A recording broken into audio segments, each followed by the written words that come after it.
Hello, Global Theater. My name is Jerry Fielka. Today is Feb 23, 2025.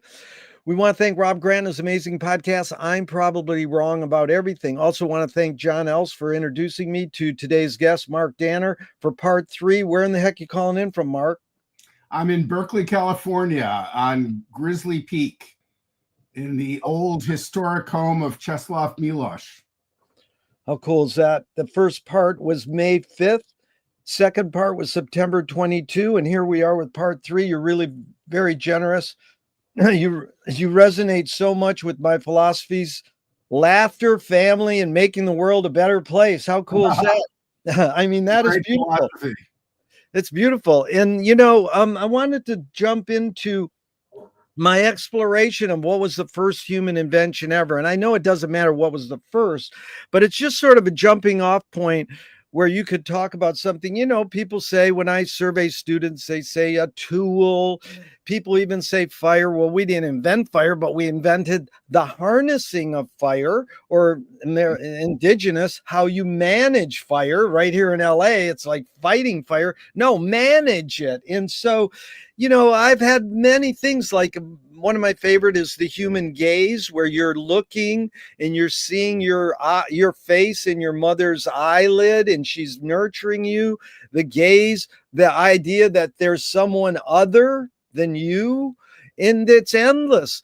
But this duo, Augusta Powell and Paulo Freire, the theater of the oppressed from down South America, they said, and they use theater as a means of promoting social and political change. And they said theater was the first human invention. And that encapsulates a lot. I mean, before I go into the next thing, because I always jumble these too much, any thoughts on that? What was the first human invention? Not that it matters, but any thoughts on what I just said, or anything in that regard? Well, I love the idea that theater was the first human invention. In other words, the ability to mockingly, in some way, transmit images and actions that aren't literally true. I mean, it's almost like saying metaphor was the first human invention. The idea of seeing one thing in another thing. And I don't know what you could say the first human invention was. I would say the most important human invention is speech, is modes of communication. It leads us to where we are sitting right here, the two of us, and it leads to cross-generational learning. It leads eventually to writing. It leads to oral literature. If we looked at something like the Iliad, which I'm going to be teaching next fall, I mean, the Iliad probably existed for 5,000, or not 5,000, but 400 years before it was written down. And parts of it existed for much longer than that. Yeah. So we had this mode of transferring knowledge and transferring art from generation to generation, which would have been impossible really without language, at least sophisticated kinds of transference of that kind. So yeah. I think that when I think of what it means to really be human, I think of that as the most important early human invention. But theater in a funny way is not much different of an answer because theater is a linguistic form as well. I mean, you're actually doing communication, and I love the idea that that's the first human invention. That's very cool. Yeah, no, you're brilliant. You like fell for my. I was fishing for an answer, and Mark, you like. I mean, like I said in the past, you have ESP, and it's like everybody has ESP, and that's what we're when you say, so much you said it. When McLuhan says all words are metaphoric, and then I say, well, what's the word literal? A metaphor for, and so that was really good, transmitting what's aren't necessarily literally true, but it could have been metaphor. That was beautiful because McLuhan said that the technology is the most human thing. And he meant by technology, words, cell phones, everything. So he was saying words are the most human thing that we invented, and you call it speech. So I went to etymology and found out that the word, the first thing they say it came from is the word speech. Uh-huh. That's and great. then and then Mark would list like 5 more words. Talk, statement, news, report. And I'm like, that's everything Mark does, from speaking, talking, statement, news, and reporting. Indeed. And it's also everything theater is about too. It's Transforming, reporting, all of those things. Exactly. It's Peter Jennings. When 9/11 happened, he got on the, and they already have a logo, America under attack under his face. And he says, if you have a child, go home and hug it. That's right. Yeah, I mean, hug the child. I mean, that is theater in so many ways, but he's in, or it's like Cronkite reporting JFK's killing, He also said, Peter, in that first broadcast, the first tower went down on the screen, and Peter didn't see it go down, because really, I mean, I wrote about this in a piece called Taking Account of the Forever War, Taking Stock of the Forever War. He couldn't imagine that it was happening.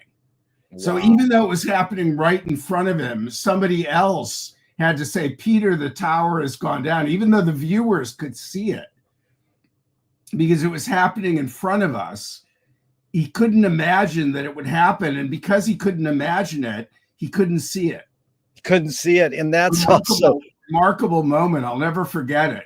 I saw it. I worked with Jennings. I did a couple of hour documentaries that I wrote for him, one on Bosnia, one on Haiti. And I knew him very well. And I just remember that so vividly, watching him and seeing him not see what was in front of him, because what was in front of him was unimaginable. And, what's unimaginable, you have trouble seeing. Yeah. And even in Scotland, I heard they were rolling the tape of the towers going down and scrolling, this is not a Hollywood movie.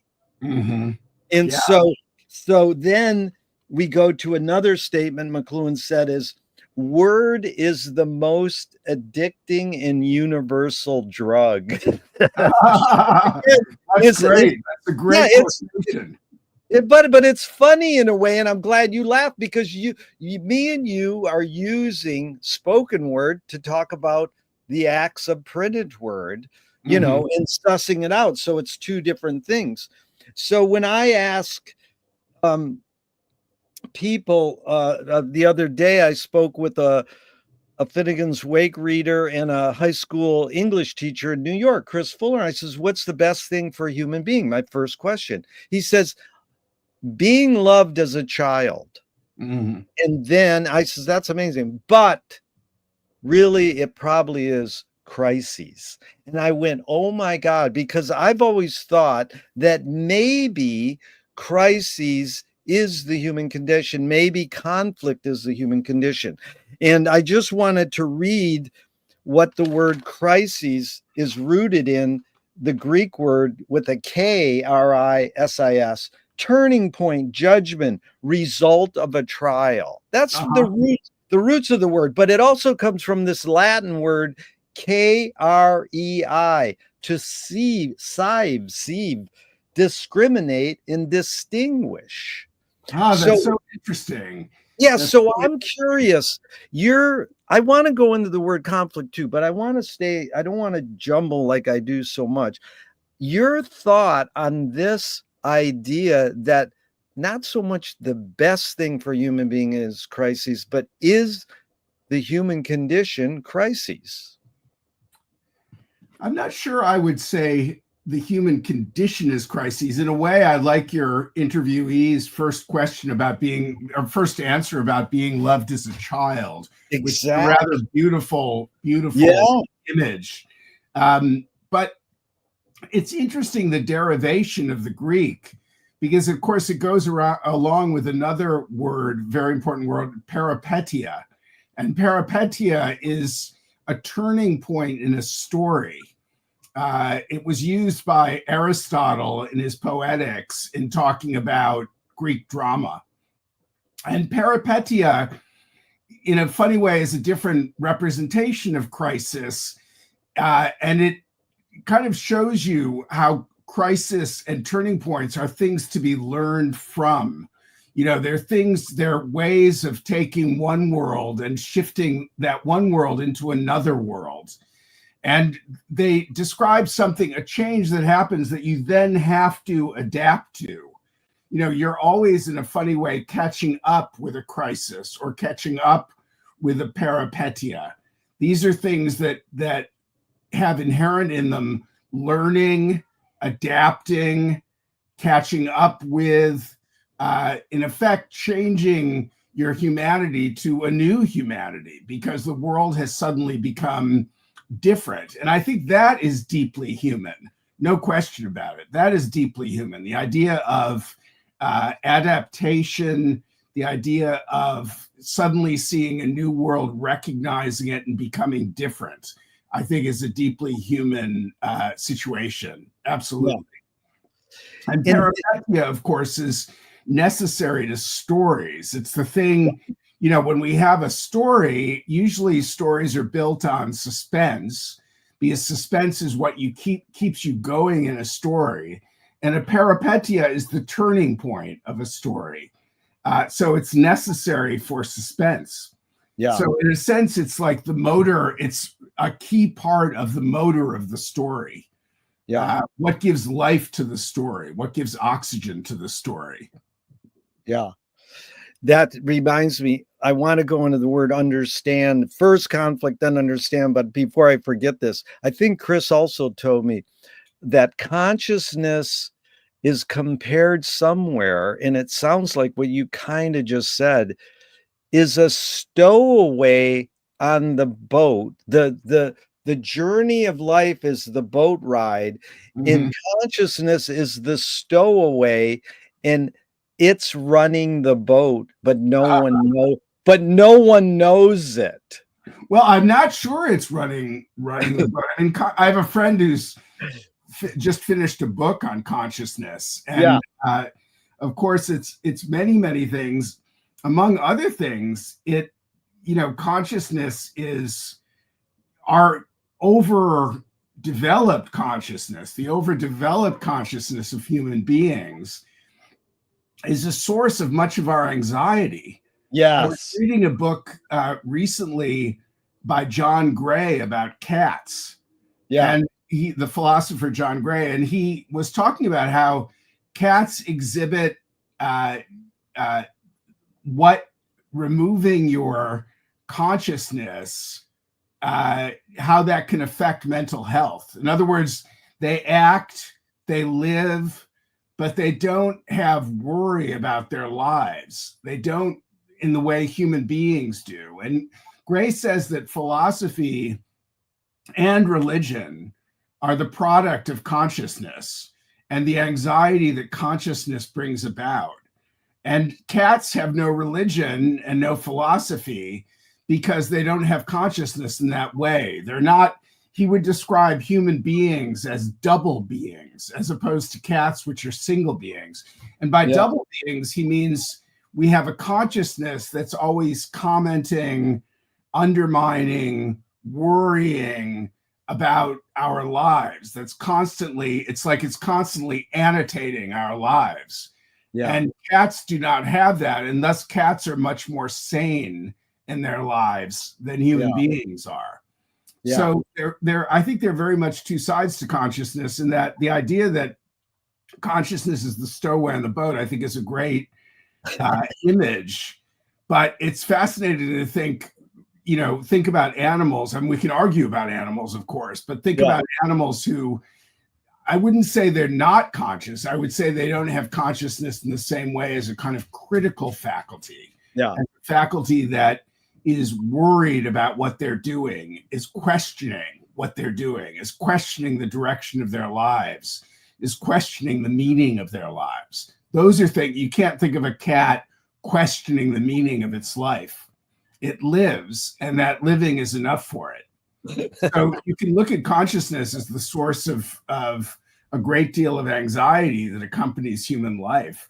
And if you think of anxiety as at the root of religion and the root of philosophy, that is, those are things that are systems of meaning to be imposed onto life to reduce anxiety, then you can see consciousness at the root of all of these endeavors to work out meaning, period, you know?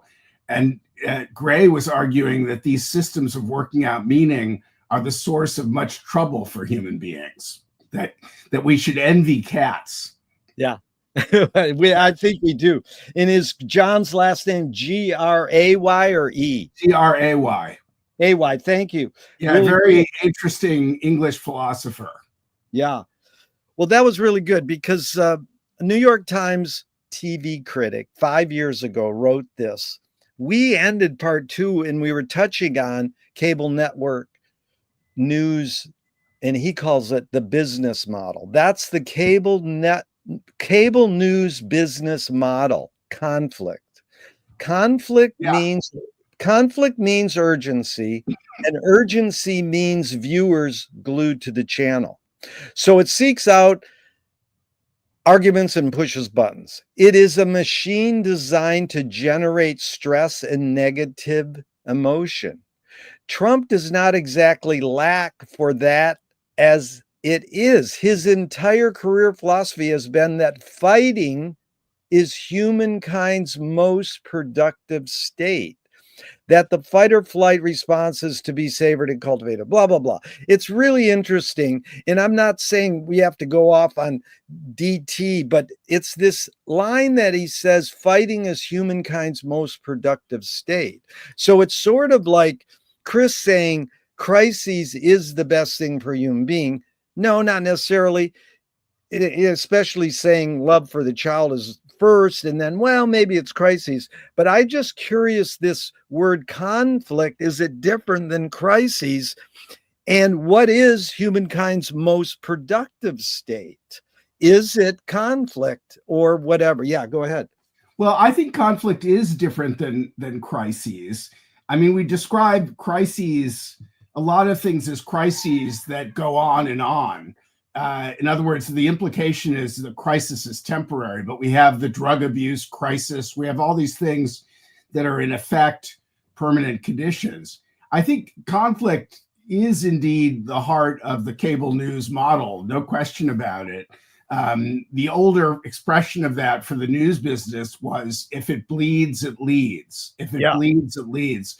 But I think we should realize, though, you know, Trump is certainly critical to this conversation, and his knowledge about what gets him on the news and how to dominate the news cycle is critical to his power. There's no question about that, the way that I mean, there are many ways that Trump is ignorant, and there are many ways that he's stupid, but there are also ways that he's brilliant. And his brilliance comes down to a dominance of the airwaves. There's no question. But that goes way back. You know, there's a wonderful passage in Plato's Republic, which dates from the 4th century BC, in which Plato's demonstrating the divided soul. And he's talking about somebody who's walking up the hill toward Athens, and he goes by the executioner's post, and there are corpses where the executioner has killed several human beings. And he says, I want to look at these corpses, but I'm not going to. Oh, the hell with it. Look, let your eyes absorb all you want to, because he knows he shouldn't look at the blood, but he wants to look at the blood, that there's something deeply human. And this is, as they say, 4th century BC, there's something deeply human about wanting to see bloodshed, about wanting to see killing. about wanting to see violence, and Yeah. that's deeply human, and it goes back, to the beginning of human beings. We've recognized it very early on. So this idea of following conflict, I think, is ancient. And the news business, of course, which is in the business, I mean, news is in the business of selling audiences in the United States. Yeah. The old line from this ABC programmer was, television is the business of selling audiences to advertisers. Notice he doesn't talk about programs there at all. Programs are just the medium for assembling an audience. So if you want to assemble an audience, what do you have to assemble an audience with? Well, you want the thing that they will really follow, that they'll be most likely to look at. Yeah. And CNN, of course, it's conflict. I mean, CNN's ratings go way up when Tiananmen Square happens, when January 6th happens, when any of these enormous conflicts happen, we turn to CNN. Yeah. So it's selling that. So Yeah. public service is not really at the heart of its mission. Yeah. Its mission is to assemble audiences. And it means that, the commercial press is not exactly distinguished by its uplifting character. Its roots and its desires, its lineaments, come from quite a different source, which is the desire to assemble an audience. And if you can do that most effectively through people's dark side, the side that this guy in ancient Greece was trying to suppress by not looking at the bodies, then you do it that way, because that's the most effective. And to go back to Trump, I mean, he, I think, is extremely effective at working on people's dark sides. We're going to fire all these people. Why? They're lazy. They're incompetent. Even though they're firing people en masse, they're kind of saying everybody who's it's not temporary employee, but I forget the expression they use. Yeah. An employee who hasn't yet become final, so has been working for less than 2 years. We'll just fire them en masse. Now, it can't all be because they're not doing a good job. But Trump goes on and says, these are incompetent, they're fools. And he's trying to elicit these rather dark emotions in people, which is what the German calls Schadenfreude, enjoying the discomfort and the misfortune of others. So he's essentially using that emotion to gain followers, is what it comes down to. And he's very practiced in that. So as a public figure, I wouldn't say he makes people better. He doesn't elevate them. He's about as far as you can get from somebody like Pericles, but all he cares about is the effectiveness of dominating the public space. And to do that, he uses conflict, and he uses Schadenfreude, and he uses these much lower emotions, and they're effective. Really well put. In back to that line, and I could read more, but I just wanted to stay on the beginning of that quote, is humankind's most productive state. Fighting is. What I understand, you really illustrate that well with the Plato thing. That's looky-loo. I know when I'm on the Venice boardwalk and a fight breaks out, everybody's got to stop and watch. Right. And it's like, who's going to run up there and pull them apart? Mm-hmm. And the same thing with accidents on the freeway or whatever. But what would you say is humankind's most productive state? Is there somewhere you can tackle that question? Is like, what do you think? I mean, if there's something opposite, is fighting most, I mean, we want to say laughter and family and making the world a better place is humankind's most productive. What would you say if I just said, what is humankind's most productive state? Well, I'd say two things. The first is that I think there's a case for conflict, no question about it. And, obviously Marx and Engels would agree with that, with synthesis, antithesis. In other words, history moves through conflict. There's a wonderful book called The Autobiography of Stalin, a novel by Richard Lurie, in which he says, he has Stalin say, cruelty is the cutting edge of history. Yeah. That, destruction and cruelty are what moves history forward. And I think there's a case for that. If you want to talk about even as basic a thing as progress in technology, you can point to wars, you can point to conflict, you can make a real case. I don't think I would argue that conflict is the most productive state. I think I would argue, I hate to say it because I hate to be seeming to be treacly, but I think love is arguably a much more productive state. That the happiness side of things, the idea of producing for your family, I think that is more productive. I suppose you could say that people who've done, Sigmund Freud or Einstein, you could say ambition was their most productive state, I guess. But I think that, the love and solidarity of both family and community are very productive. And the idea of keeping your community both safe, well-fed, healthy, all of those things are very productive emotions, it seems to me, as productive as conflict.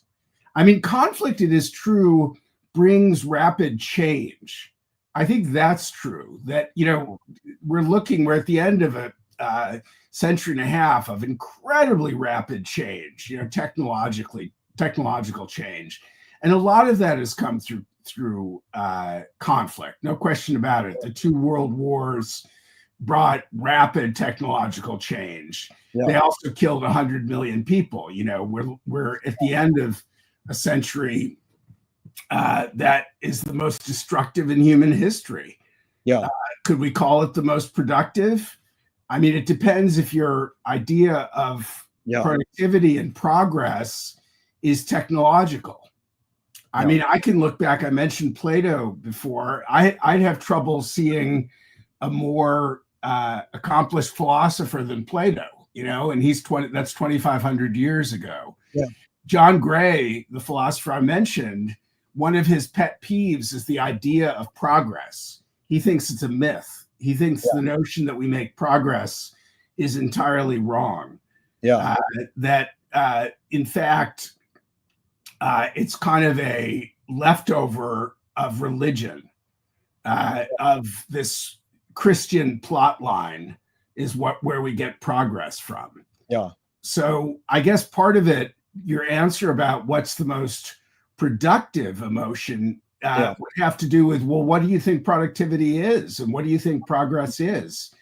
And again, I would go back much farther to love and solidarity than I would to conflict, I think. It's really good. I want to believe Maria Gimbutas and Spawning Rian Eisler that we're more hardwired for cooperation than we are for violence and conflict, and that's why the female is the nurturing force, and it's matristic civilization. And there's one thing you said that I wanted to bring up because I know you're aware of the great political documentaries and film being involved in Telluride, and just knowing John Else in his great film about Oppenheimer in all his films, it always bugged me that Errol Morris's film Fog of War in a way seemed to humanize a war criminal. And I wanted to always ask Errol at a really good situation, without putting him against the wall, my wife's dad worked with Cesar Chavez and Black Panthers, and really a great Marxist, Freudian Marxist social worker. And he says, humanizing anyone is good. And I was like, oh, it really made me rethink it. But I'm just curious, because we know Fog of War is a great film. I guess I'm just assuming you would agree it's a great film. But in the long run, it's sort of like, any thoughts on that? It humanized a war criminal. Sure. I have a long history with Fog of War. I interviewed Errol Morris, and who I've known for 20 odd years, and McNamara at Telluride. And then I interviewed them on stage here at Berkeley in Zellerbach Hall. Yeah. So I knew McNamara at the end of that pretty well. And I certainly think I would agree with the person who said humanizing anyone is good. I think the film, in a way, speaks for itself because it's damned interesting. It's fascinating seeing inside McNamara's head. And you know, life is very long. And one of the things about the Kennedy administration, and McNamara especially, is he came to public prominence at a relatively young age. Yeah. So I don't know how old he was when he was defense secretary, but I think he started when he was around 45. Yeah. And which meant because he lived a very long life, he had time to change and evolve and metamorphose. And, you know, his life, he came to think of the war differently. He came to regret the role he played in it, although he wouldn't say that as clearly as many people wanted him to say it. Yeah. And he clearly, I mean, I was fascinated with him because, to me, one of the most interesting parts of that movie is when he talks about the firebombing of Tokyo in World War II and the firebombing of other Japanese cities. And McNamara at the time was a staff officer on the 7th Air Force.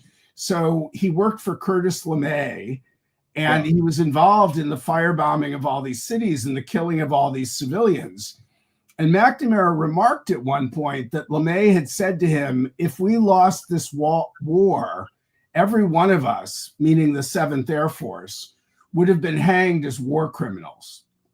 I thought that was an extremely interesting comment, because it went, even though he wouldn't talk directly about Vietnam in the film, it went back to Vietnam and this idea that, you know, McNamara had been incredibly successful in life until Vietnam. And Vietnam, you could say, ruined his life. But he was really saying, by saying that about war criminals, it really only had to do with the fact that we lost. In other words, his life was ruined because they hadn't won the war. If they had won the war, all these people who were calling him war criminal would not be saying that. So it was all about winners and losers, he was saying, not about what was done, which I found kind of an artifact of his earlier life, you know, this resentment and the idea that the war had destroyed him.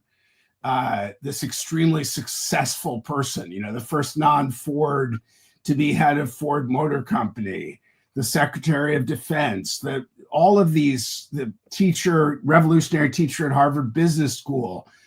He had done all these things, and the war was his first and only failure. And so it seemed to me he was a man who was trying to cope with failure. And that made him extremely interesting. So I agree that humanizing, I mean, to me, I have no real ambivalence about the film. I think it's a fascinating study of human nature, among other things. Yeah. And, you know, the dialogue in it is extremely fruitful and profitable. And there's no way you can watch that movie without learning a lot, I think, and questioning a lot about our politics. I think there are people who remember the war so vividly and who essentially can't get out of their hatred for McNamara long enough to recognize that. And I completely understand that. I find that very human as well. When McNamara wrote a book, coming as close as he ever did to saying he regretted Vietnam, the New York Times did a very bitter editorial denouncing him. Yeah. And the person who did that was Howell Raines, who was then the editorial page editor and was later the editor of the New York Times during the Iraq War, as a matter of fact. And I remember reading that editorial and thinking, well, it's right in everything it says, but in a funny way, it gets it wrong. This idea that you can't apologize, you can't ever contribute again, I think is wrong. Yeah. That's Mark Twain saying forgiveness is the smell the flower gives off when the foot steps on it. I mean, the bottom line is forgiveness is the key, but people have their, they have their various views on forgiveness. And, Right. someone says they're sorry, but, you almost quoted Nassim Taleb there. Games were created to give non-heroes the illusion of winning. In real life, you don't know who wins or loses, but you can tell who a hero is and who is not a hero. So they're great quotations. Yeah. And so the next question is, what's more important, conviction or compromise? Well, I think both are extremely important. You can't, if you have nothing but conviction, I mean, Trump is a good illustration of somebody who has nothing but conviction. Trump is almost preternaturally unable to compromise. I suppose that political figures who are like that often get a lot done. It's a technique he says he learned from Roy Cohn to never go back, to never compromise. Yeah. And it's very fruitful. It ends up making him win many times. But I think compromise at the end of the day is how you make progress. There has to be compromise. Otherwise, nothing but conviction leads to dictatorship, right? I mean, you can't only have conviction. It seems to me there has to be somewhere for the synthesis to happen. The thesis, antithesis, and the synthesis to come about. And that doesn't mean one has to compromise with McNamara. I mean, I think one is free to continue to dislike, resent, even hate him. But if it causes you to not benefit from anything he says and to not be able to look at a movie like Fog of War and find anything in it, I think you're, in a sense, debilitating yourself. You're harming yourself and making it impossible for you to see the full range of human endeavor and human development. He was interesting in that he tried, the first half of his life, he was extremely successful until Vietnam, which in a sense split his life in two. In the second half of his life, he was clearly trying to do things in some sense to make up for Vietnam. And, part of those things were he worked a lot on nuclear weapons. He tried to encourage the United States to adopt a no first use policy of nuclear weapons. He wrote a number of books on nuclear policy. I mean, he clearly tried to do a lot of things as a public figure that he thought were in the national interest. I mean, were any of those commensurate with the role he played in Vietnam? No, they weren't. But were they meaningless? I don't think they were. I think they were meaningful things he did, Mark, you brought up that word progress, and you touched on this where Gray was saying progress is a myth. I used to ask this question. I got to interject it. Is human progress more cyclical or more cumulative? I guess, it's interesting to use Gray as a starting point because his argument that there's no such thing as progress gets him into a difficult situation. I mean, when you have an era of, say, 50 years, the last 40 years or so, when, an enormous amount of world poverty has been reduced, do we simply ignore that? Yeah. Is it really not material that you've, reduced child mortality by a tremendous degree? Isn't that real? On the other hand, there are things like fiction, writing, art, in which it isn't really correct to talk about progress. There's change, there's movement, but it's not really correct to talk about it as progress at all. In fact, when you get into modernism, when you get into the period after the turn of the 20th, 19th, 20th century, art almost makes progress as a substitute sometimes for creativity, innovation. I mean, modernism is so much about innovation.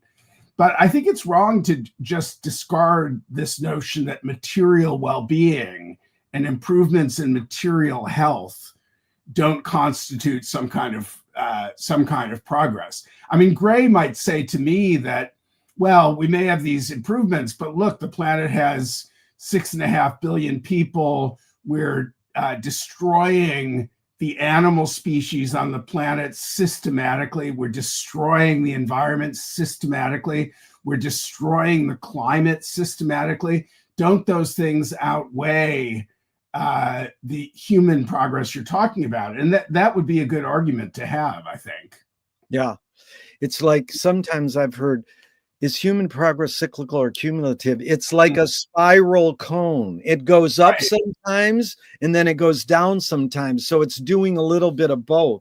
Well, that's a great image. I did a book called Spiral, so I'm very interested in spirals. And I think cycles are very useful in thinking about art, among other things. So there is cyclical.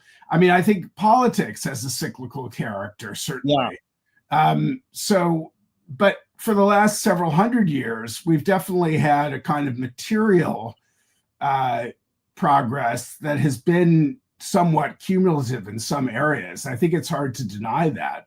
Think of penicillin. I mean, think of these things that have reduced human death from disease, for example. I mean, that is a real phenomenon, and it is cumulative.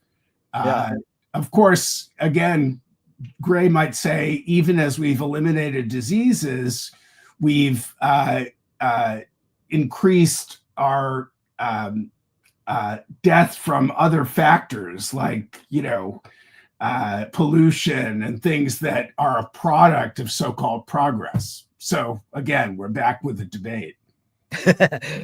Mark, I think you have some sort of sense because you look through the Zoom black borders and you see my notes and I go, okay, I need him to bring up this subject next. And it's so beautiful how you make this flow. So I appreciate your kind of zeitgeisty of.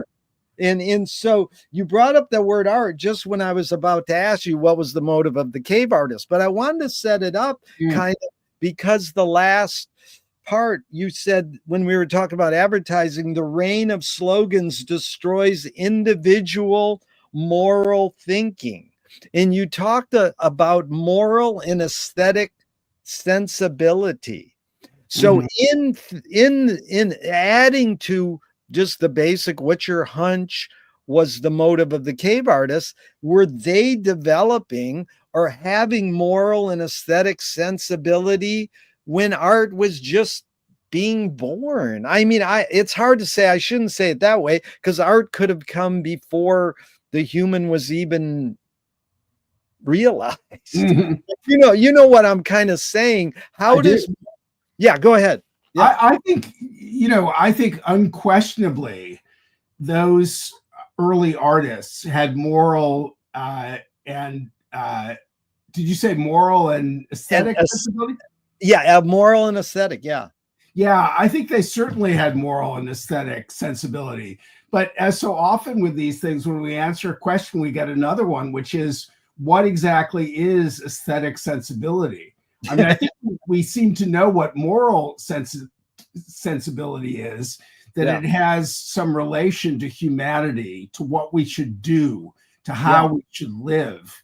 But what is aesthetic sensibility? And I think, those first, if you look earlier even than those cave paintings, you find that there are early chunks of art, these stones that have cuts in them that represent vulvas, female genitalia.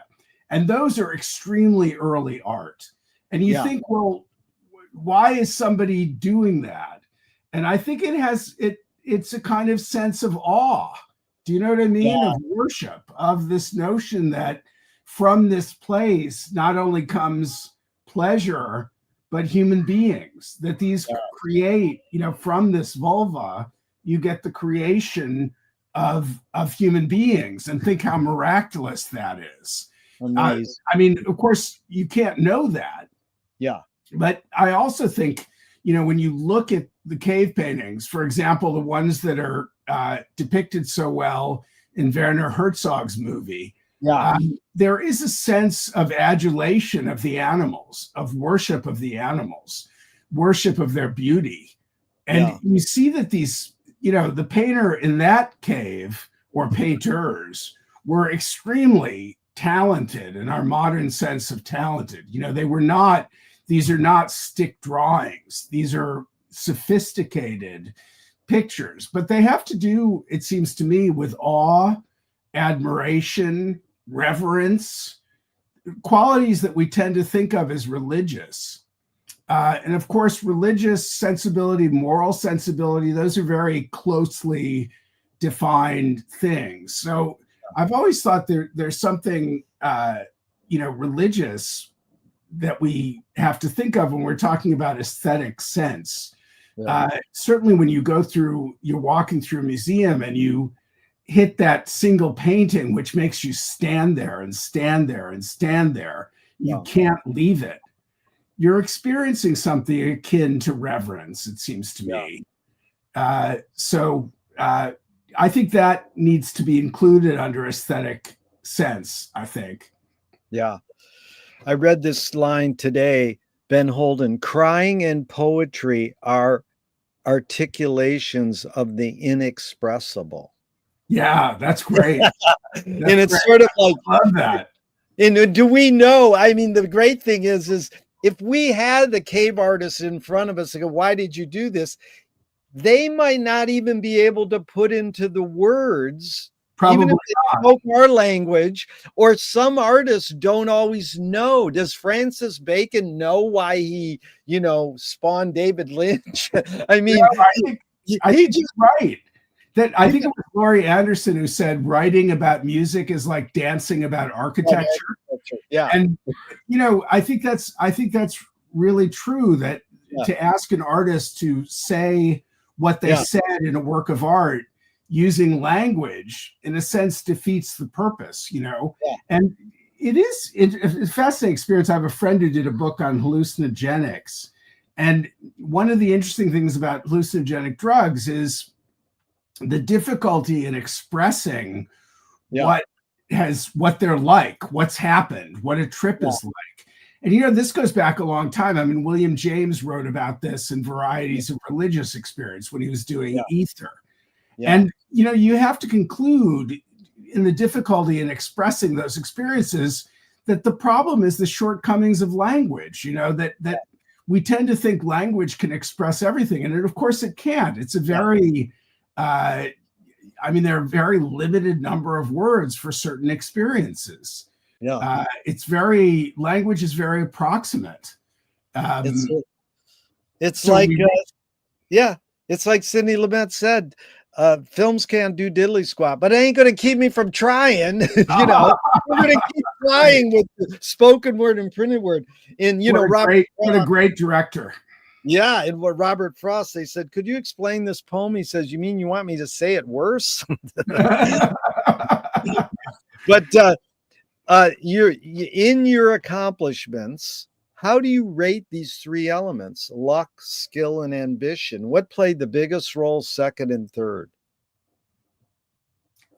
I would say luck first. I think luck is an extremely important part of writing, for example. I think the first book I did on the massacre at El Mozote, I was just lucky enough to fall into an assignment that was incredibly fertile. At the right time, at exactly the right time, after the war, but before the crackdown. So I think I've been lucky in reporting in Iraq, reporting in Haiti, reporting in the Balkans, not to be badly injured, to led a kind of charmed life in those battle spaces. So I think luck is extremely important. And skill is necessary, but you can be very, very skillful. And if you don't have luck, your skills might go to waste, you know. Yeah. And ambition, I would definitely put third. So I guess I'm giving you the same order you gave me, really. No, that's all right. It's hard for me to say them without people go, because a lot of people don't want to put skill first because they're saying I'm not being humble, but you're definitely skilled. And Gary Player said, the more I practice, the luckier I get. Right. And, exactly. and the question used to be, Mark, because I'm always revamping for years, was, is ambition based more on fear or joy? And most people would say fear. And then Friedkin, about 2 or 3 years ago, wrote, in Hollywood, luck and skill have nothing to do with it. It's all ambition. And so and people sometimes go, well, that's not the 3 you gave me. It's purpose, or it's destiny, or it's persistence. Really good, Mark. So T.S. Eliot said, poetry is outing your inner dialogue. What language is your inner dialogue in? Oh, God. That's a fantastic question. I think, first of all, there's not an inner dialogue. I think it's a trialogue, a quadrilogue, a quintologue, a pentalogue. You know, there's so many voices within my head. And I think that's true of most people, that you so much goes on in your mind in a given day. And we spend so much of our time trying to limit all of those activities within our head to actually channel them into what we define as a productive direction. Yeah. And in so doing, I mean, again, back to hallucinogenics, I mean, one of the interesting things about those drugs, I think, is that they break down those channels, so you get a better idea of all the different things going on in your mind at the same time. But so to me, describing the inner conversation, if you want to call it that, as a dialogue is far too confining. Yes. Vast amount going on within your head about daily experience, about its context, about memories, about imaginings of the future. So much going on at the same time. And of course, then the role of memory, and memory is so, in a way, small compared to what it could be, compared to how much is in our head. That's great. The human experience is so vast, you know, so enormous. No, I like what you said, Mark, because Abigail Child, you know, great experimental filmmaker in New York, she made a film about Emma Goldman that's excellent. I says, what language is your inner dialogue in? She goes, I wish I knew. Because that's it. It's so a great answer. But, you know, people go, my mother complaining, or, you know, TV commercials. But this is two of my film heroes have this mantra, ignore yourself. Jonas Mekas says, there is no self-expression. And Cecil Taylor says, I'm just a vehicle and this stuff comes through me. Is art making more self-expression, or more you're a vehicle for whatever technologies, cultures, and environments are dominant? Oh, well, I hate to say vehicle, but it's completely true that you work in the context of your time. There's no question about that. And you are, even if it is self-expression, yourself, you can just put the question back one notch and say yourself is a creation very much of those elements in your time. So you owe, you know, what do you owe the self that's expressing itself to? You owe it to your parents. You owe it to the time in which you live. You owe it into the to the public concerns of your time. I mean, I wrote El Masote in part because I grew up in the shadow of the Central American War. So that accident of history was determinative of that work I did. So it's got to be a mixture of expression and all of those elements of your time. The problem is that the elements of your time, you've got to shield yourself from so many of them. When you and I talked about advertising, we talked about this, that, you know, there's such a cacophony. It's so intrusive. It's so powerful that to admit of any self-expression at all, you have to somehow stop up your ears. Good luck. That's the next question. Can art making be egoless? Oh, I think it can't be. Yeah. I mean, it could be that altruism can be egoless. Yeah. It could be that there are other endeavors that could be egoless, but I don't think art making can be, because there has to be an ego involved. I mean, various people have tried, you know, to make it about collaboration, to make it about societal betterment, to move in that direction. But I think at the end of the day, the human ego is so powerful. Yeah. I mean, I'm fascinated by stories like, one of my favorite books is The Master and Margarita by Mikhail Bulgakov. And he wrote that during Stalin's time, knowing it could not be published in his lifetime. Knowing. So this is a book of about 400 pages that was meant for the drawer, as they said, you know, for the drawer. And I find that a fascinating thing. The idea that you're writing what you must know is your masterpiece. And you know it can't appear, not only you know it can't appear during your lifetime, you have no idea whether it will appear at all. Yeah. And so I find that kind of faith, that strikes me as a condition of faith. And F-A-I-T-H? F-A-I-T-H. Faith, yeah. It strikes me as a condition of faith that you believe. Now, there's the closest you can get to egolessness. You know, this idea that though I'm writing it, though I have no idea whether it would ever be published, I believe in something. And of course, it's partly believing in yourself, but it's also believing in something larger, that it's going to somehow reach the world. I find that extremely moving. It's like, maybe I brought this up, but Kundera said in Unbearable Likeness of Being, this is why I love writing, because the character that I'm writing about can go further than I can. And I'm like, yeah, that's romantic and poetic, but how can you write something on a piece of paper and it can go further? Well, that's, again, the reader's taking it further. Like, you know what I'm saying? Arguments between readers are, history is. Yeah, that's his role in history. You know, when I was a young man, he was the hot writer, you know. Yeah. And now I've introduced him to students before, and they've never heard of him. I've never found a student who's heard of him. Yeah. And it's amazing, you know, the span of our lives. When we think of people, this is a great writer, we think they're a great writer forever. Oh, yeah. Or considered that forever. But in fact, they're very much tied to a human lifetime, you know? Yeah. Unbelievable. Is perception reality?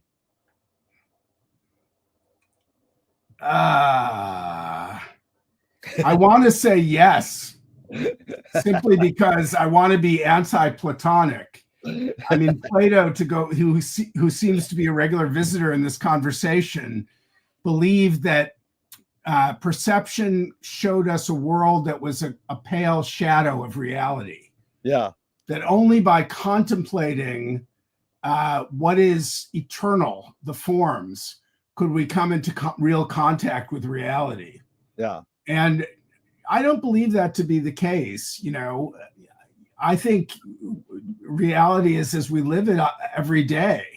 I mean, some things are obviously more important than others, of course, but you know, I can walk out of my house. I live here in Grizzly Peak in Berkeley. and walk out and look at the redwoods and take a walk and be smitten with the glory of it, with the glory of what I'm perceiving. And you don't necessarily have to say, well, what I'm really seeing is God. I'm seeing what's timeless.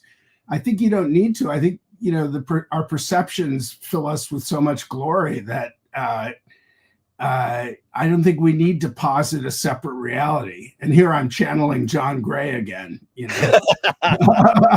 John Gray and Plato seem to be dominating our conversation. Well, A.A. Milne said, people say nothing is impossible. I do it every day. And Lewis Carroll says, I believe as many as 6 impossible things before breakfast. That's a great quote. Have you believed in any impossible things lately? Oh, boy, that's a great question. That's a great question. I don't think lately. I think lately it's been a relatively dark time. Yeah. The current political situation is dark. Yeah. There's a lot to think about that is not encouraging. Yeah. On the other hand, I take sustenance in my children who will live long past this. And I believe that's a marvelous thing, not impossible, but marvelous. Yeah. That will be the case, that they will live long after me, see other things, see other worlds, maybe worlds that will have great deal more possibility, and maybe see impossible things themselves. So I guess I certainly believe in the impossible. There's no question about it. I think that, we can do ourselves a bad disservice to limit ourselves in our thinking. Do you know what I mean? This is Sun Ra was quoted in the New Yorker of all places. The impossible attracts me because everything possible has been done and the world didn't change. So, Mark, you ended with this positive note. Like my kids can have some impossibilities come true, or not lately. So you see, one thing you do is that I didn't get into those words. Understand. We did moral and moral, but understand is a funny word. There's something you said in part 1 or 2 about being present in a place. There's something about a place. You go to this place. In fact, I'm supposed to end with that in a while, but when your mother says, can't you go to a nice place for a change? Go to somewhere nice for a change. Yeah. Right, but you are in a nice place. When I see you in the same place in our 3 with the books in back, it settles me. And and I know you're grounded as a wordsmith in articulating all this. But can you tell me one major element that's changed of your markness and all your creative accomplishments and what you do and who you are? One major element that stayed the same and one major element that's changed in your years as a human. Wow. These are such good questions. I think a major element that's changed has to do with ambition. Has to do with a sort of wry recognition of what's possible and what isn't, to go back to the idea of impossibility when it comes to my own abilities. I think that has changed. I think I used to believe that I could, if I tried hard enough, I could do anything. And I think I don't believe that anymore, or I think that was a kind of empty belief, on the other hand, I think that the ability to understand and enrich oneself is infinite. And I feel that has remained the same, that telling stories, learning stories, that you can keep doing that and making yourself, in a sense, larger and Yeah. more comprehensive and Yeah. better, make yourself a more understanding person. That the possibility of doing that goes on and on. And it's partly through hearing stories, through telling stories, that you make that kind of progress. I think that has stayed consistent. I believe that, I talked about my father in an earlier discussion telling me stories as I was a kid, Yeah. as we drove up north to the Adirondacks. And I think those moments stay with me, that, hearing and telling stories, listening to them, telling stories to my children, those things remain to me extremely important ways to be human. And that has been consistent for my whole life. And it's had a kind of revivifying, having children has had a kind of revivifying effect on that, seeing how they react to stories. Yeah. When you have kids, you in some way experience your childhood again, because you remember what it was like to feel certain things and see certain things and learn certain things. And I think this has given me a real chance to re-experience the idea of storytelling and how rich it is, which is, after all, what I do. Yes, indeed. Moshe Feldenkrais works with healing and movement. He says it's literally possible to identify a weakness and incorporate it to become a strength, rather than we're usually taught to overcome a weakness. Mm-hmm. Tell me a weakness you turned into a strength. Well, I think weakness would be my neuroses about writing at the very granular level, about choosing words. All neuroses comes from the inability to make decisions. And if you view it that way, writing is like a chain of neurotic events, one after another, choosing words, choosing sentences. And I think my neurotic approach to writing, I turned eventually into a strength, by being as specific as possible and by writing as concretely as I possibly could. I still see this other Mark who could have grown up and written 40 books. That's the kind of other Mark that I would possibly like to have been, who could be the person who sits down and writes with fluency and speed, because I've never been able to really do that. But I think for what the hand I was dealt, I took that weakness and made it into a strength. Yeah. My friend wrote comedy with Robin Williams, and I asked him, can satire be destructive? He says that's the job of satire. But if me or you do a cartoon in a certain country and they kill us, some people think dying's destructive. Swift compared satire to a mirror in which people could see every face but their own. What's the function of satire? Satire is to point out in a lasting way truths that are not evident. Yeah. Dystopic novels are satires. Yeah. 1984 is a good example of a successful satire. Yeah. That pointed out truths about the Soviet system that were incontrovertible. Yeah. Brave New World did the same for our society. Yeah. So satire, it's not only about the acuity with which it can point out things that are not immediately evident. It's that it makes you see the truth of those things in a way that simply doing it as an essay would not. Yeah. I think satire is a form that's extremely difficult to get right, I think, because it relies on a control of tone that's very hard to achieve. Yeah. So there are, many satirical movies, but very few that I think are really successful.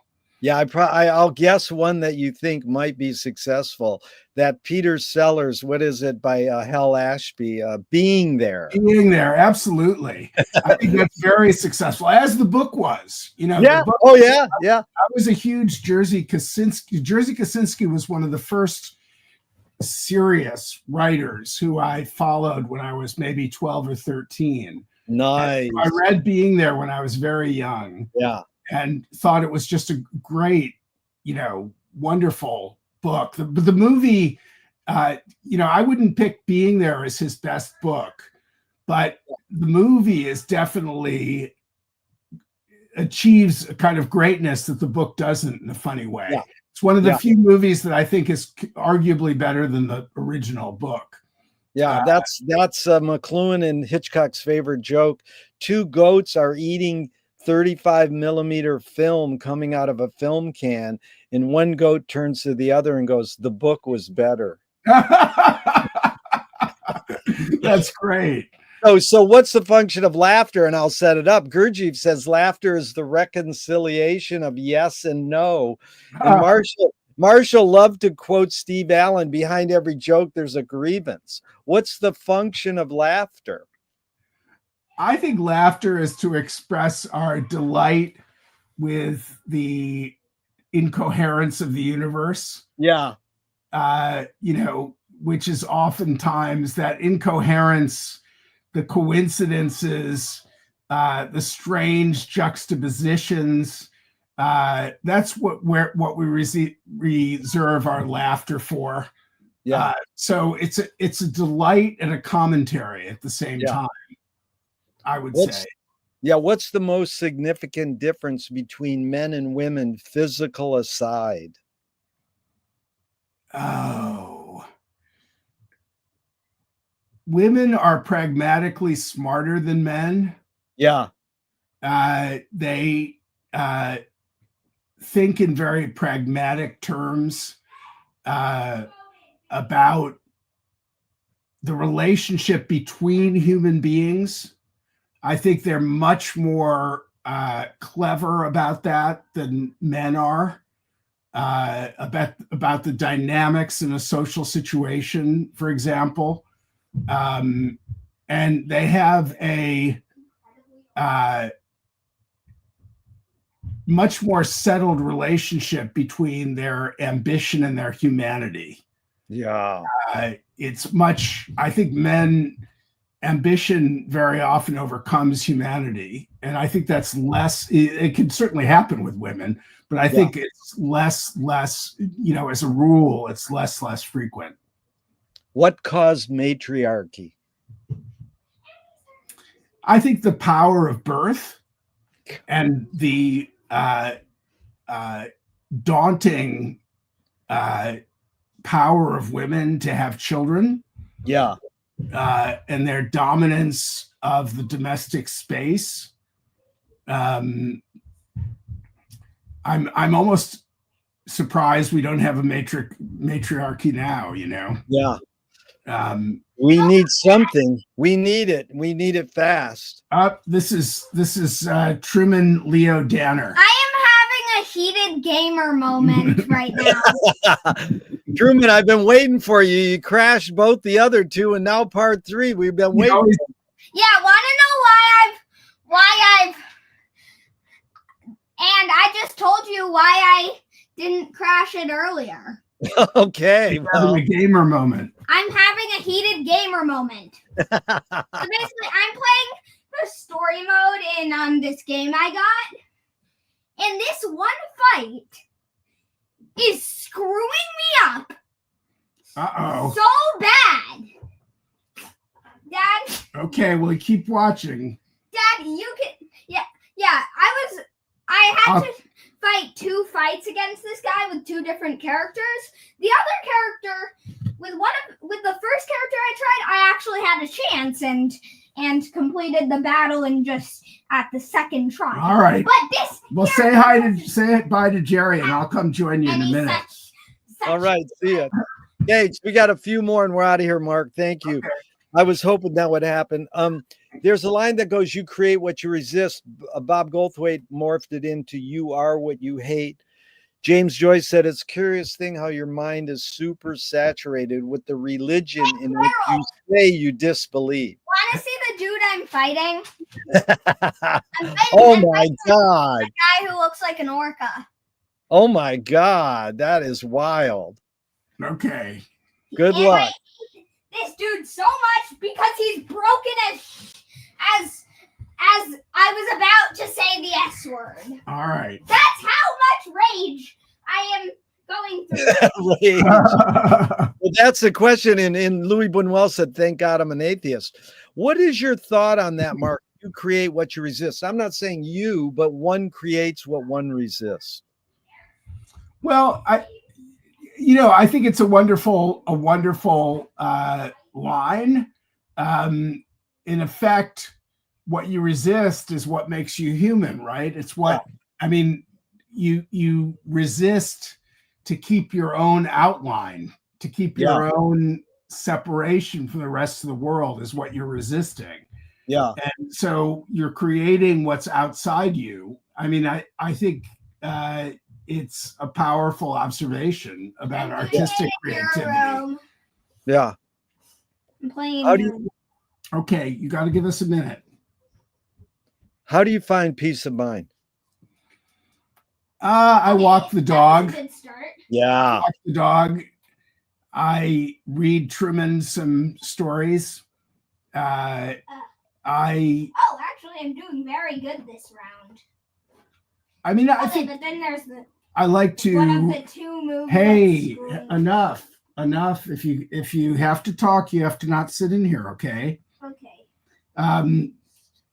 But I think there's some simple things I do, and when I'm actively trying to create peace of mind, for example, when I'm feeling anxious, I do the usual things like writing down a list, trying to understand what I need to do first. But it really more has to come with, as I say, walking the dog, going outside, being in nature, reading to my children. That's good, Mark. Yeah, it's funny because someone I asked, "What's the motive of the cave artist?" They go, "List making." I hope not. And if you were walking down the street today and you met yourself as a 12-year-old, what would you say to your 12-year-old self? Oh, I'd say be kind to yourself. Yeah. Say don't press yourself too much. Yeah. This jerk has the tenacity. Truman, you're gonna have to go out to the living room if you can't keep quiet, okay? Okay.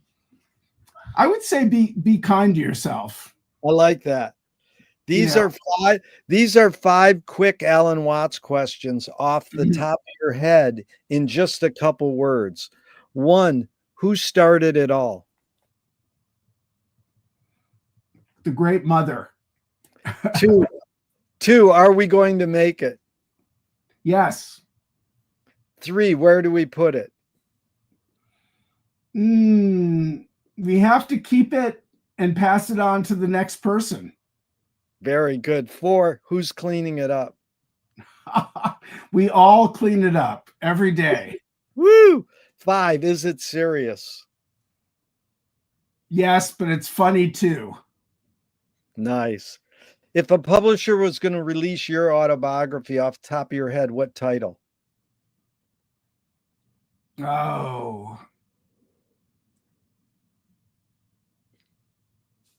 I wish I had a quick answer to that.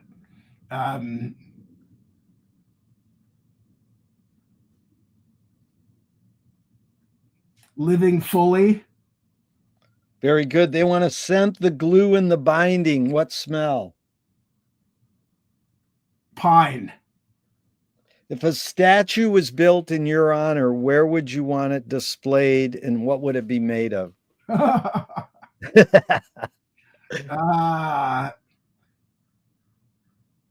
I think the top of Mount Marcy, the highest peak in New York State. which is Nice. only 5,000 feet high. And I'd like it to be made of pine wood. Pine wood. If you were in a vat of vomit and someone threw a bag of shit at your face, what would you do? I'd say, and I thought it couldn't get any worse. Thank God you say something. You don't know how many answers I get to that. Wow. Okay. Tell me, Mark, tell me something good you never had and you never want.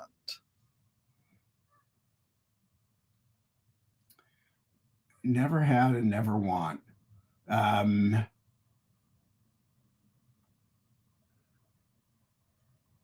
Gosh, that is the hardest question. Something good you never had and never want. I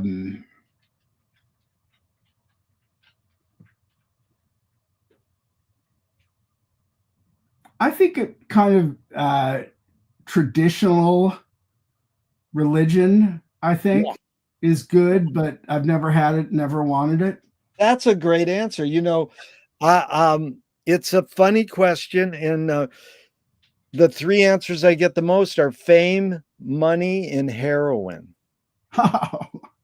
Does that tells you a lot about humans? It certainly does. What's the cultural shift you see developing today that inspires you? I see with young people the sunrise movement, you know, this movement about climate change. Yeah. That's tied to direct action. Yeah. I find that's non-hierarchical, that I find rather encouraging. Yeah. I guess I would list that one first. I also think, you know, it's not really a cultural movement, but I find that when I teach, I mean, one of my greatest pleasures is teaching undergraduates. You know, it's really thrilling because it's this different world. And I find them probably more intelligent, perhaps less informed in the informed way that we older people think of as informed, but more intelligent because of whether it's social media or the engagement, you know, more, they've read a lot, they've watched a lot, they've just been away from traditional definitions of education for a longer time. So I find that encouraging. Yeah. What's the difference between art and science? Well, the most obvious difference is science pretends to make progress. Yeah. And when I say pretends, I mean that science, contemporary science, is built on failed science of the past. Yeah. And art doesn't really make progress in that way. Yeah. At all. Science also has consequences, you know, that fit in our hands, that are evident in the screen in front of us, technological consequences that art doesn't have. On the other hand, I think the biggest difference is the discipline of science, you know, the hypothetico-deductive method, and the idea that you can eliminate bad science, and you can't ever eliminate bad art. Bad art is just necessary, you know? Yeah. Cocteau said art is science made clear. But it's funny because, you know, McLuhan said that Joyce solved numerous problems which science had not formulated as problems yet. Mm-hmm. And, you know, that's we talked about that, how, you know, even Tony Conrad, the artist, said artists break rules that haven't been made yet. Mm-hmm. So, you know, we talked about this rule making thing. So tell me a question that remains unresolved for you. I think unresolved question that's been brought up by the Gaza campaign and other things is whether human rights as a discipline is really causing changes in the world and in some way making us better. Yeah. I think that's been thrown into turmoil by the last year or so. Yeah. I mean, many would say it was already in turmoil, but I think especially now. Yeah. Couple more and we're out of here, Mark. This has been exciting and really generous of your time. Tell me how writing has shaped your behavior. Oh, well, it's led me to travel to many places I wouldn't have otherwise. It's led me to feel that when I have questions about the world, I can somehow find my own answers to them. Yeah.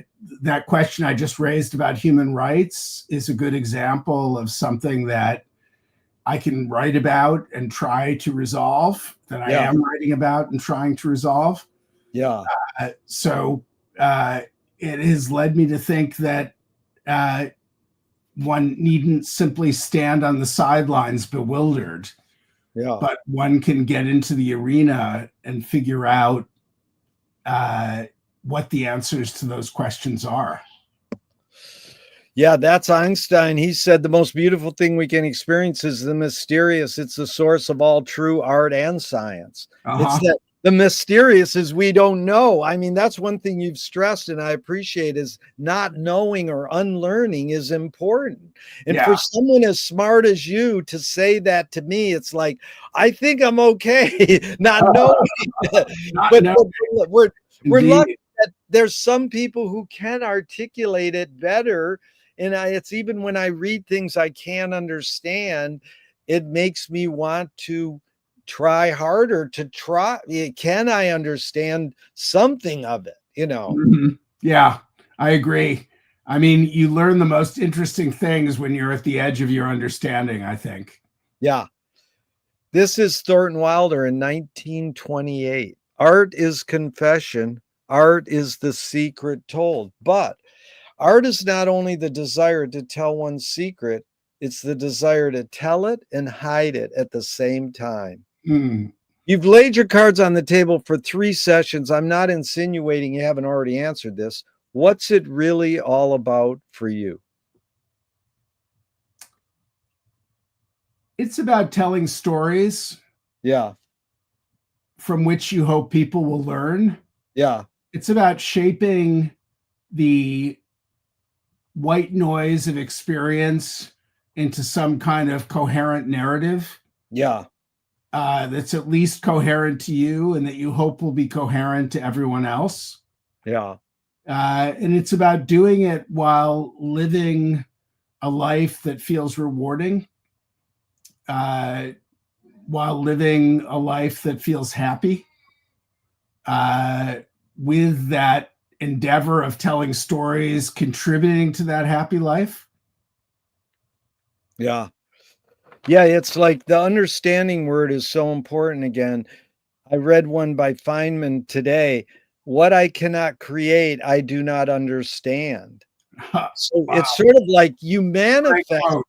Yeah, you manifest by creating. Yes. But then you're making it up, but it's got to be based on some reality at the same time. It seems. But then where's fantasy come in? It's like, oh, well, I could just make that up. That never happened, So it's like, well, it happened in your brain. So how do you get it out of your brain? Like T.S. Eliot saying, poetry is outing your inner dialogue. How do you get it out of there? Your inner trialogue or quadrilogue. Your inner trialogue. What gives you the most optimism? When I teach young people and when I look at my children, I mean, I feel like there's a natural historical condescension where we look back to earlier epochs and think that we're better. Yeah. But the truth is that we all live 80 and 10, if we're lucky. Yeah. And that we have the time during that lifespan to make of it what we will. And when I look at people who I teach today, I feel like they're making of it what they will. And the same thing as my students, you know, that this idea, I have a lot of colleagues who will say, well, they haven't read anything. They don't know anything. And I don't really feel that. I don't find myself thinking that. I think that I'm optimistic that the messes we've made will be, to some degree, cleaned up. Maybe not before they do a huge amount of damage, but that they will be cleaned up eventually by those who come after us, because I see those who come after us and they seem very capable. And also they evince great humanity, you know?